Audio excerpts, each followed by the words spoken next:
cattle have a flight zone. The lifting of the hat indicates that flight zone. As you can see, as soon as the cattle move, Smart Stockman lifts her hat. Recognising the flight zone makes it possible to influence the movement of cattle. It is extremely important as it ties in all other aspects of cattle handling. Here, Smart Stockman keeps moving in, and as soon as she moves the cattle, she lifts the hat.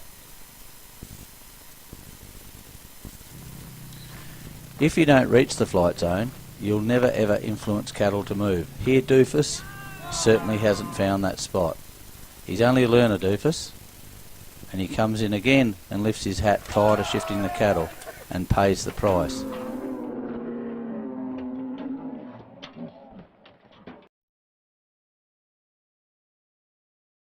Here we have an over-enthusiastic Doofus who applies too much pressure and makes the cattle rattle. This is certainly not the start you're looking for to create a calm, manageable flow of cattle.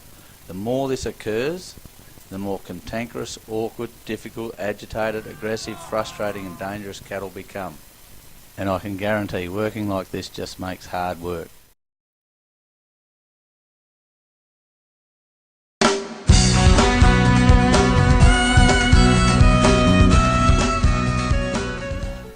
In order to influence cattle to start or stop, you must exert or release pressure on the animal.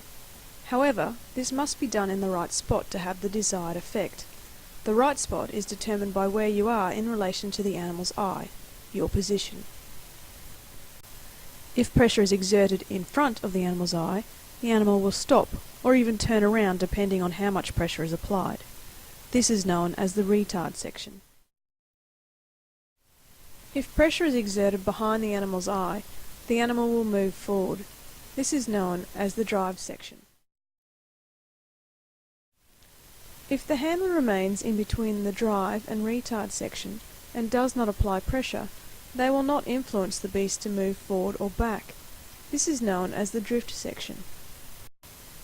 The drive, drift and retard sections also apply when moving a mob.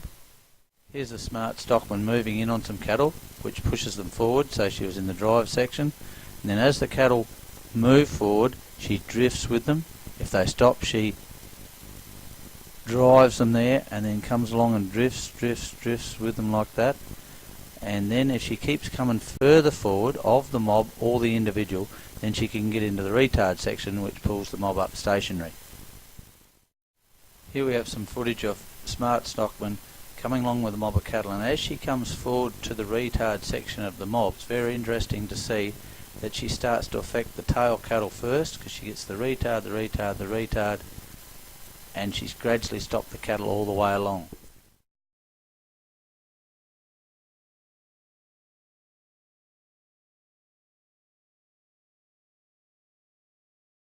Positioning around a mob is everything. If you're out of position, you're out of control. And if you're out of control, you're simply out of position. Nothing surer.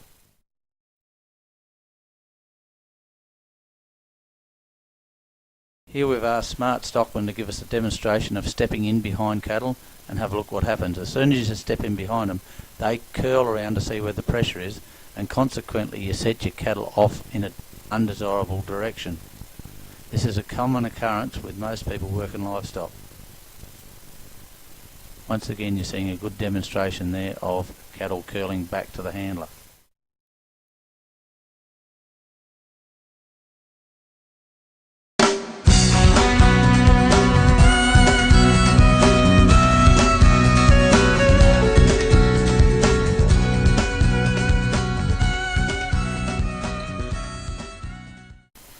If too little of pressure is applied, the beast won't move at all.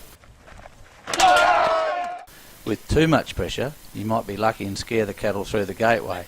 The natural survival response of cattle is to turn and face what is pressuring them, that is the predator. So more often than not, too much pressure without relief will cause cattle to spill back past the handler. Knowing the sections of the eye and stepping to the appropriate spot will determine whether the beast or mob starts, stops or travels in the right direction. You also need to be conscious of your position when releasing pressure. Depending on the situation, you may have to reverse off to avoid an explosion, Step along to keep cattle going straight, or stand still if the cattle are moving in the right direction. It's not how hard you spur the horse, it's how quickly you release the spur when you get a response. As a beast or a mob move in the right direction, release the pressure. Timing is critical.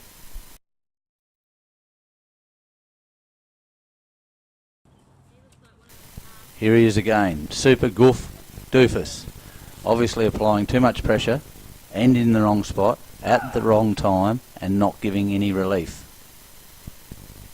In comparison, here we have Smart Stockman walking along and attempting to get the beast to go forward. She starts it again and applies pressure there and then steps along, but the beast has decided not to go, so she comes forward and puts pressure on the beast as it goes the opposite way to the race, and as it steps to the race she gives it relief. As it's refused to go in the mouth of the race, she is now putting pressure on it as it goes away, and as it steps forward to the race she gives it relief. And with that the beast willingly goes down the race.